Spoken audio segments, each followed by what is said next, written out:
Hello मेरे प्यारे साथियों। आज हम साउथ चाइना सी के इशू के बारे में बात करेंगे। रिसेंटली अमेरिका ने साउथ चाइना सी में चाइना के बॉर्डर से 300 किलोमीटर दूरी पे अपने एडवांस सर्विलेंस एयरक्राफ्ट को तैनात कर दिया और इसको चाइना के वेपन्स का पता लगाने के लिए इसको 3 बार भेजा गया। और यही नहीं, अमेरिका के पहले से ही 2 एयरक्राफ्ट कैरियर वहाँ पे तैनात थे और उनकी नवल एक्सरसाइज भी चल रही थी। अमेरिका का कहना यह है कि अगर चाइना ने साउथ चाइना सी में बिल्डअप करने की कोशिश की तो अमेरिका चाइना पर सैंक्शंस इंपोज कर देगा। अब क्वेश्चन ये उठता है कि अमेरिका साउथ चाइना सी में अपनी इन्वॉल्वमेंट क्यों दिखा रहा है। खैर, इसके कई सारे रीजंस हैं। हम थोड़ी इतिहास की बात करते हैं। पहले 2012 में फिलीपींस ने चाइना के खिलाफ एक केस दर्ज किया, जिसका रिजल्ट ये निकला कि चाइना का जो क्लेम था फिलीपींस की लैंड पर वो इलीगल साबित हुआ। फिर 2016 में एक और डिसीजन आया जिसमें कहा गया कि आपको फ्रीडम ऑफ नेविगेशन भी इंश्योर करना पड़ेगा। तो इस डिसीजन के बाद फिलीपींस और वियतनाम चाइना को ज़्यादा कंट्रोल के लिए फोर्स नहीं कर पाए। तो फिर अमेरिका ने चाइना को चैलेंज करने का डिसीजन लिया। तो ऐसे साउथ चाइना सी में अमेरिका की इन्वॉल्वमेंट बढ़ी, क्योंकि अब अमेरिका भी नहीं चाहेगा कि चाइना एक सुपर पावर के रूप में निखरे और आसपास की कंट्रीज की ज़मीन पर इलीगली क्लेम करे। बट अब प्रॉब्लम यह है कि फिलीपींस, वियतनाम, मलेशिया, इंडोनेशिया और ताइवान चाइना के साथ कल्चरल और इकोनॉमिक टाइज की वजह से अमेरिका की सपोर्ट में नहीं आ पा रहे। ये कंट्रीज यूरोपियन यूनियन और अमेरिका से ज़्यादा चाइना पे डिपेंडेंट है। खैर, अमेरिका ने अपनी आवाज़ चाइना के खिलाफ उठाई है, जो कि चाइना के लिए एक सरदर्द बन चुका है। अब इन कंट्रीज जैसे फिलीपींस, वियतनाम, मलेशिया को और अमेरिका को ज्वाइन ना करने की वजह क्या थी, आइए जानते हैं। पहला कारण, क्योंकि इन कंट्रीज में आपस में ही नेवल इश्यूज चल रहे हैं।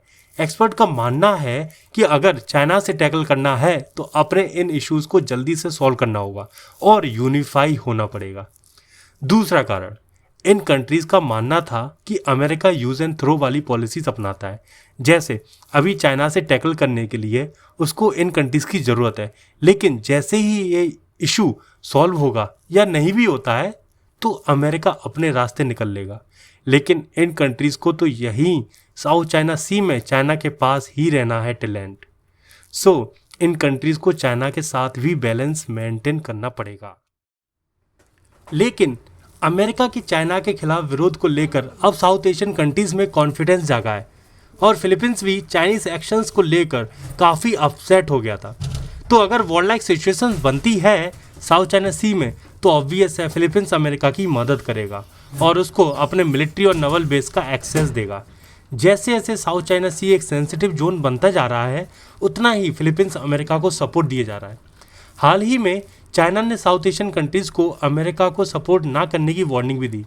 और सिंगापुर में अभी प्रेसिडेंट के इलेक्शन हुए तो चाइना ने वहाँ के प्रेसिडेंट को जीतने की मुबारकबाद भी दी और कहा कि साउथ एशियन कंट्रीज़ को सिंगापुर से कुछ सीखना चाहिए और जैसा कि सिंगापुर का न्यूट्रल इंस्टांस है बिटवीन अमेरिका एंड चाइना, उसको फॉलो करना चाहिए। और इसी में कंटिन्यू करते हुए मैं डिस्कस करूंगा इंडिया और चाइना के बीच के रिलेशंस की पॉसिबिलिटी इन अपकमिंग ईयर्स। और ऐसा लग रहा है काफ़ी प्रॉब्लम अराइज होने वाली हैं। फॉर एग्जांपल, चाइनीज़ बॉर्डर्स के इशू में हमने इंडियन ओशियन और पीओके को नज़रअंदाज किया, जिसमें चाइना की डेवलपमेंट्स हुई। जैसे उसने अपने वॉरशिप्स को डिप्लॉय किया और हमें थ्रेट दिया, लेकिन कुछ समय बाद चाइना ने अपने वॉरशिप्स को वापस लौटा लिया। दूसरी जगह मलक्का स्ट्रेट पर जो इंडोनेशिया और मलेशिया के बीच में है, वहाँ पे चाइना ने पेनिट्रेट करने स्टार्ट किया, लेकिन हमारी इंडियन नेवी ने अग्रेसिव एक्शन लिया, जिस वजह से वो अपने बेसिस पर वापस चले गए। चाइना सिर्फ इंडिया को ही नहीं काउंटर कर रहा, बल्कि अमेरिका को भी मैसेज दिया कि China is the king of blue water navy. लेकिन ये एक्शंस चाइना के यूजलेस साबित हुए। इंडिया ने अपनी आर्म फोर्सेस को स्ट्रॉन्ग करने के लिए कुछ स्ट्रॉन्ग डिसीजंस भी लिए हैं और नेवल बेसिस को स्ट्रेंथ करने के लिए भी कुछ डिसीजंस लिए। हाल ही में इंडियन नेवी ने अंडमान और निकोबार आइलैंड में ड्रिल कंडक्ट की, जिसमें वॉरशिप्स, डिस्ट्रॉयर, सबमरीन ने पार्टिसिपेट किया और इसका पर्पस था कि चाइना को काउंटर किया जाए। पीओके की बात करें तो वहाँ पे चाइना ने हाइड्रो पावर प्रोजेक्ट बनाने में पाकिस्तान की मदद कर रहा, वो भी ये जानते हुए कि पीओके एक डिस्प्यूटेड टेरिटरी है। इस डैम का नाम डायमर भाषा डैम है, जिसकी कैपेसिटी 4500 मेगावाट होगी, जिसमें चाइना ने 15 बिलियन डॉलर इन्वेस्ट करेगा। इंडिया का कहना है कि ये डैम फ्लड का कारण बन सकता है भारत में। इस सिचुएशन को देखते हुए अमेरिका का कहना है this issue can create big problem between India and China. और पाकिस्तान, जो कि चाइना की डेट ट्रैप पॉलिसी में फंस चुका है, उसकी सॉवरेंटी के लिए बहुत ही बुरा डिसीजन है। आज के लिए इतना ही। वीडियो के अंत में कहना चाहूँगा कि अगर वीडियो अच्छी लगी हो तो प्लीज़ लाइक करें, और अगर नहीं लगी हो तो प्लीज़ कमेंट करके हमें बताएं। इस वीडियो को ज़्यादा से ज़्यादा लोगों के साथ शेयर करें और सब्सक्राइब करें। हमारे लेटेस्ट वीडियोस की नोटिफिकेशंस को पाने के लिए सब्सक्राइब के बगल में बेल आइकन पर क्लिक करें। धन्यवाद हमारे साथ बने रहने के लिए। जय हिंद।